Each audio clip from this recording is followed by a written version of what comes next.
আসসালামু আলাইকুম সুপ্রিয় খামারি ও ভাই বোনেরা। আজকে আমরা চলে আসছি কাবিলা ইলিয়াস ভাইয়ের খামারে।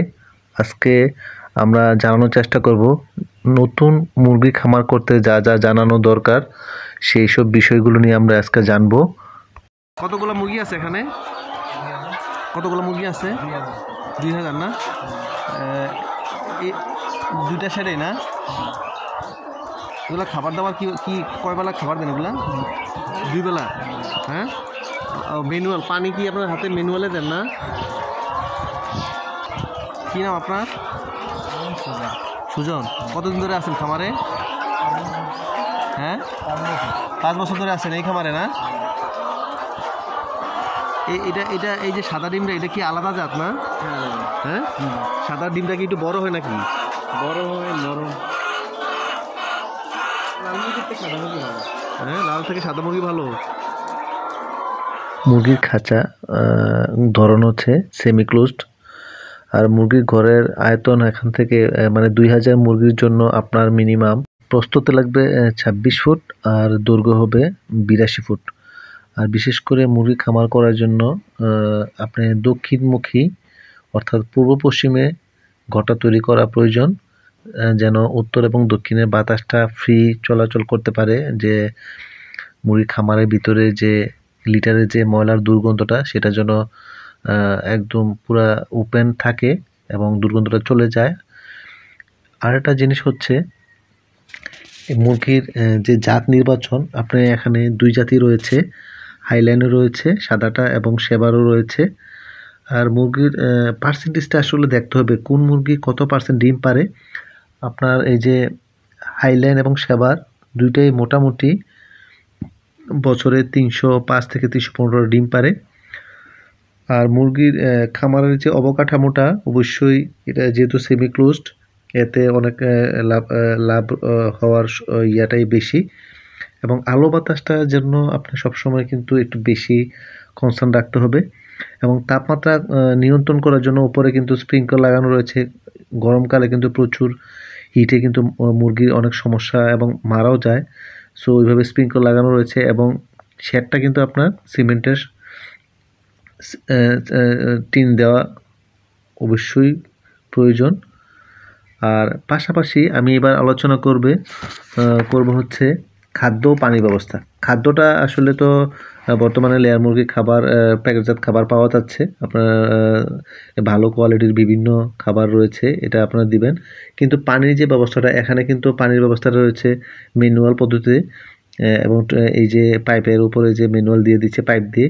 আপনারা চাইলে কিন্তু আধুনিক সিস্টেম রয়েছে, অটোমেটিক ওয়াটার ফিডিং সিস্টেম। মুরগি যখন ইচ্ছে তখন পানি জাস্ট টাচ করে, নিপলগুলোতে টাচ করে পানি সিস্টেম রয়েছে। যারা অল্প টাকা খরচ করতে চান তারা কিন্তু এই ম্যানুয়াল সিস্টেমেও যেতে পারেন। এবং আরেকটা জিনিস হচ্ছে ডিম সংগ্রহ।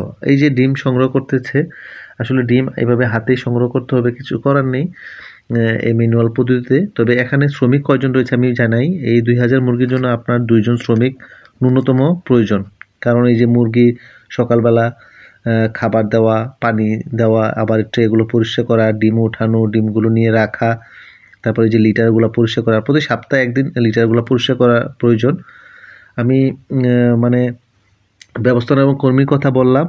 তারপরে মুরগির ডিম যে সংরক্ষণ, আসলে ডিম সংরক্ষণ বলতে প্রতিদিন সকালবেলা ডিমটা সংগ্রহ করার পরে যখন স্টোর রুমে রাখা হয়, তারপর বাজার থেকে যখন বাজারজাত করার জন্য ভ্যান বা গাড়ি আসে তখন ওদেরকে দিয়ে দেওয়া হয়। এখানে বেশিক্ষণ আসলে সংরক্ষণ, প্রতিদিনের ডিমটা প্রতিদিন বাজারে চলে যায়।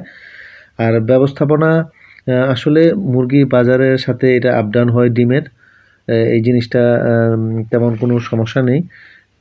আসলে ডিম যে পরিচর্যা, এটা হচ্ছে মেন বিষয়। মুরগির আসলে রোগ কি রোগ পালায় হচ্ছে, কি রোগ হলে কি ভ্যাকসিন দিতে হবে এবং চিকিৎসার নিয়ম নীতি এইসব জানতে হবে, এবং নিয়মিত স্বাস্থ্য পরীক্ষা করতে হবে। আরেকটা জিনিস অর্থনৈতিক দিক হচ্ছে, আপনি আসলে এই একটা শেড করতে 2000 মুরগির জন্য মিনিমাম 6 থেকে 7 লক্ষ টাকা প্রয়োজন। তারপরে মুরগি ডিম উৎপাদন করার জন্য আপনার মুরগির বাচ্চা, তারপরে খাবার দাবার মিলিয়ে মিনিমাম 10 লক্ষ টাকা আপনার কিন্তু ইনভেস্ট করতে হবে। আমি আবারও বলে দিচ্ছি, অল্প টাকা দিয়ে এখানে আসলে হবে না, মিনিমাম 10 লক্ষ টাকা হলে আপনি কিন্তু 2000 মুরগি লালন পালন করতে পারবেন। তারপর এখান থেকে আপনি প্রতি মাসে মিনিমাম 20 থেকে 30,000 টাকা লাভবান হতে পারবেন। খামার ব্যবস্থাপনা এবং কর্মীর মধ্যে অন্যতম আসলে একটা বিষয় খেয়াল রাখতে হবে, কর্মীরা অভিজ্ঞ কিনা। এই যে আমি দেখলাম এই যে কর্মী এখানে দুজন রয়েছে, ওনারা দুজনেই 5 বছর ধরে এখানে কাজ করছেন। আসলে অভিজ্ঞ অপারেটর না হলে হয় না। যেমন এরা এই যে কর্মীরা আসলে কখন ডিম সংগ্রহ করতে হবে, সঠিক সময়ে ডিম সংগ্রহ করা, সঠিক সময়ে খাবার দেওয়া, পানি দেওয়া, তারপরে এই যে লিটারগুলো পরিষ্কার করা, কোনো মুরগির সমস্যা হয়েছে কিনা, কোনো মুরগি অনেক সময় মরে যায়, সেই মুরগিটা বের করে ফেলতে হবে।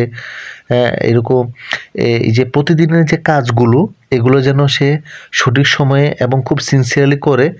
হ্যাঁ, একটা অভিজ্ঞ লোক যে হ্যাঁ এটা করলে এটা হবে, এটা না করলে কিন্তু সমস্যা হবে, একটু বেশি কেয়ারফুল লুক রাখতে হবে। একজন নতুন লোক দিল, সে একবার কাজ করলো, ওইটা করলো না, ওইটা ভুলে গেছে, ওইটা মনে নেই। হ্যাঁ, এরকম করলে কিন্তু আপনার ডিমের উৎপাদন অনেক ব্যাহত হবে। এই জিনিসটা কর্মী নির্বাচন এবং অভিজ্ঞ কর্মী কিন্তু খামারে থাকাটা সবচেয়ে বেশি প্রয়োজন। খামারিদের অভিজ্ঞতা সবচেয়ে বেশি প্রয়োজন। আমি নতুন খামারিদের উদ্দেশ্যে কিছু উপদেশ পরামর্শ দিব। আপনার আশেপাশে যারা অভিজ্ঞ খামারি রয়েছেন, 2, 4, 5, 10 বছর ধরে খামার করতেছেন, তাদের সাথে অবশ্যই পরামর্শ করে খামারটা করবেন। আসলে যারা নতুন, এখানে একটা বড় ধরনের চ্যালেঞ্জ রয়েছে। হঠাৎ করে যদি কোনো মুরগির খামারে একটা ভাইরাস বা একটা রোগবালাই দেখা দেয়, এটা আসলে ওই সময়ে ওইটার সমাধান করার যে উপায় এবং সমাধান যোগ্য কিনা, অনেক সময় এমন বার্ড ফ্লু হয়ে থাকে যে পুরো মুরগির খামার কিন্তু নষ্ট হয়ে যেতে পারে। সেই জন্য আসলে ওই এবিলিটি এবং চ্যালেঞ্জ মোকাবেলা করার জন্য সেই সাহস থাকতে হবে। এত বড় একটা 8 থেকে 10 লাখ টাকার একটা প্রজেক্ট, আসলে সেটা সামাল দেওয়ার মতো আপনার সেই মানসিকভাবেও আপনি প্রস্তুত থাকতে হবে।